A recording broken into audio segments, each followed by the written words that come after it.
সুচিত্রা সেনের স্মৃতিচারণায় সাংবাদিক সুমন গুপ্ত।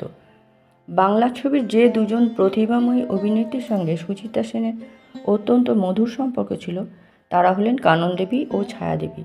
এদের দুজনকেই প্রচণ্ড শ্রদ্ধা করতেন শ্রীমতী সেন।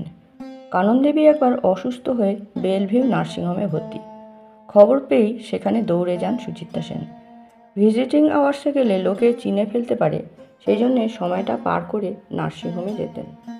এসব ক্ষেত্রে তার কর্তব্যবোধ তারিফ করার মতো। কানন দেবী ও বোনের মতো স্নেহ করতেন সুচিত্রা সেনকে।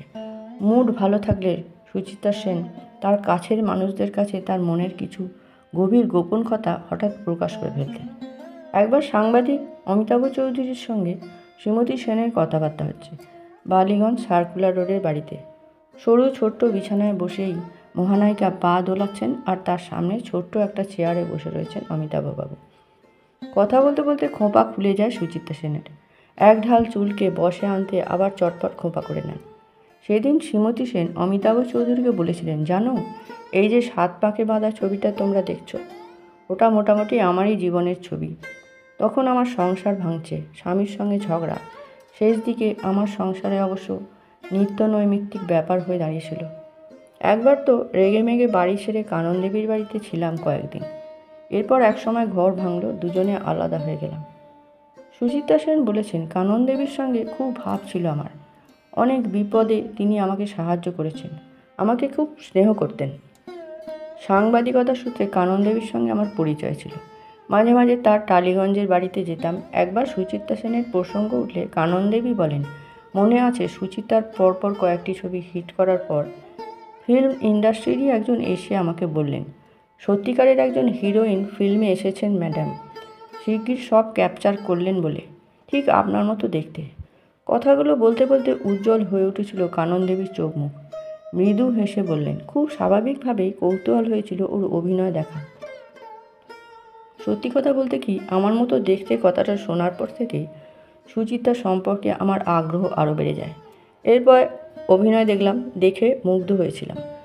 কানন দেবী তার সবারে আমি নমি বইতে নিজের জীবনের কথা বলার পাশাপাশি এক জায়গায় সুচিত্রা সেন সম্পর্কে বলেছেন, সুচিত্রাকে দেখেই মনে হয়েছিল ছবিতে কাজ করার জন্য যে জিনিসটা সবচেয়ে জরুরি, সেই ফটোজেনিক ফেসের ক্ষেত্রে ও অতুলনীয় আর ভীষণ হাসি খুশি। আমি কোনোদিন সুচিত্রাকে মুখ গোমরা করে থাকতে দেখিনি। খুবই প্রাণচঞ্চল সে।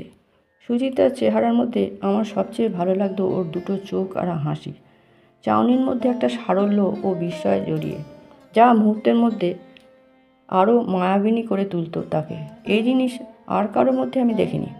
সুচিত্রার চেহারা ভগবানের দান। সুচিত্রার অভিনয় দেখে আমার মনে হয়েছিল ও আরও বড় হবে। রাজলক্ষ্মী ও শ্রীকান্তর নায়ক নায়িকা হিসেবে উত্তম সুচিত্রাকে আমার অসাধারণ লেগেছিল। আমার স্বামী হরিদাস ভট্টাচার্য এই ছবিটি পরিচালনা করেন। যেহেতু আমাদের ঘরের ছবি, শুটিংয়ের সময় সুচিত্রাকে খুব কাছ থেকে দেখার সুযোগ হয়েছিল আমার। সেই সময় ওকে নতুন করে জানলাম। কানন দেবী বললেন, একবার আমার বাড়িতেই ও কয়েকদিন ছিল। একদিন গল্পগুজব করতে করতে ওকে বলেছিলাম, সুচিত্রা, তুমি নাম করেছ, আরও অনেক নাম করবে, অনেক বড় হবে, কিন্তু টাকার জন্য কোনো দিন আজে বাজে রোল অ্যাকসেপ্ট করে নিজের প্রতিভার অপচয় ঘটতে দিও না। এ কাজ আমাদের করতে হয়েছে বাধ্য হয়ে। কখনো কখনো সমঝোতার পথেও হেঁটেছি এবং তার জন্য একসময় আমার নিজের ওপরই রাগ হতো। আত্মগ্লানির হাত থেকে রেহাই পাইনি। তখন বয়স কম ছিল, সব কিছু বুঝতে পারিনি। সে সত্য আজ বুঝেছি। সুচিত্রা তো খুব বুদ্ধিমতী মেয়ে, ওর মনও এ কথা সায় দিয়েছিল। কানন দেবী সেদিন বলেছিলেন, যে অত্যাচার অবিচার আমাদের মতো নায়িকাদের একসময় মুখ বুজে সহ্য করতে যেতে হয়েছে, সুচিত্রা তার বিরুদ্ধে রুখে দাঁড়িয়েছিল। চিত্র নির্মাতাদের অহংকার ও একচেটিয়া অধিকার গুঁড়িয়ে দিতে পেরেছিল। এক কথায় একটা যুগের বিদ্রোহ ওর মধ্যে দিয়ে কথা বলে উঠেছে। এক্ষেত্রে ওর ব্যক্তিত্ব ও নিজেকে আলাদা করে রাখার দুর্লভ ক্ষমতাকে আমি শ্রদ্ধা করি। ইন্ডাস্ট্রির অনেকেই বলতো সুচিত্রা সেন অহংকারী। অনেক সময় ওর এই অহংকারী মনোভাব হয়তো অনেককে অসহিষ্ণু করে তুলত, কিন্তু মনে রাখা দরকার, সুচিত্রা এইরকম না হলে ইন্ডাস্ট্রির সুযোগ সন্ধানী লোকেদের সঙ্গে সমানে সমানে যুঝতে পারত না। এখানে ও অনন্যা, এ তো সত্য মানতেই হবে। সুচিত্রা একটা নজির স্থাপন করেছে। ও আমার থেকে বয়সে ছোট হলেও ওর সব কিছুকে আমি শ্রদ্ধা করতে ইচ্ছে করে। ছায়াদেবীর সঙ্গে শ্রীমতী সেনের একটা নিয়মিত যোগাযোগ ছিল। তারপর দুজনেই অভিনয় জগৎ থেকে বিদায় নিয়ে লোকচক্ষুর আড়ালে চলে যান। বয়সজনিত কারণে একসময় বাড়ি থেকে বেরোনো বন্ধ হয়ে যায় ছায়াদেবীর।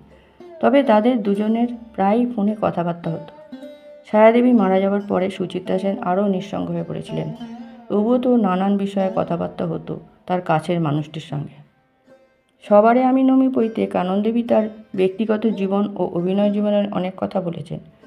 আত্মজীবনীমূলক বই এটি। সুচিত্রা সেন কেন একটি আত্মজীবনীমূলক বই লিখলেন না তা নিয়ে অনেকের মনে প্রশ্ন। তিনি যদি সত্যি সত্যি তার ব্যক্তিগত ও অভিনয় জীবনের কথা লিখতেন তাহলে নিঃসন্দেহে বইটি বেস্ট সেলার হতো। নমস্কার।